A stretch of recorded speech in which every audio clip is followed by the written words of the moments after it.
It's just going to be the president and Kim Jong Un in that meeting alongside their translators, but no other officials from either delegation will be in there. Now, that's just 3 hours from now, and the president is already awake. He's on Twitter, looking forward to those meetings, tweeting right now several times, once saying that the meetings between the staff and their representatives are going well, but saying that they don't really matter in the end. It's that one-on-one meeting between him and Kim Jong Un that's going to matter. The president has said in the past that that meeting is only going to take him 1 minute to realize whether or not the North Korean dictator is serious about committing to denuclearization.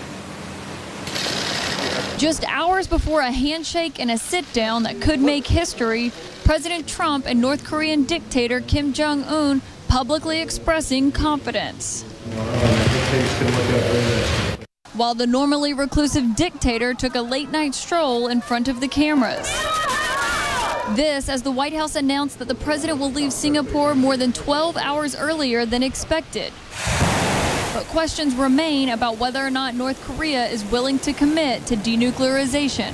President Trump's top diplomat, Secretary of State Mike Pompeo, telling reporters that the prep work is done. Now it's up to the leaders. President Trump is going into this meeting with confidence, a positive attitude, and eagerness for real progress.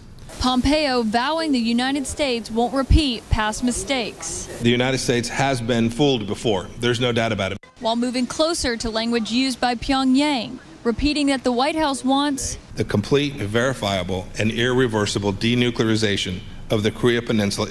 Mentioning the entire peninsula is significant because it could include the U.S. presence there. Pompeo declined to say if the summit could affect the 25,000 U.S. troops in South Korea. I'm not going to get into any of the details of the discussions that we've had to date. Only noting we're prepared to take what will be security assurances that are different, unique, than have been provided, that America's been willing to provide previously. And while only hours away from a historic summit, President Trump is also dealing with fallout from his last one, refusing to let go of his feud with Canadian Prime Minister Justin Trudeau at the G7. Pompeo seemed agitated when asked if the feud could affect negotiations with North Korea. I came here today, here in Singapore, to talk about North Korea. Downplaying the rift between the U.S. and one of its closest allies. There are always irritants in relationships. I am very confident the relationships between our countries, the United States and those G7 countries, will continue to be a move forward on a strong basis.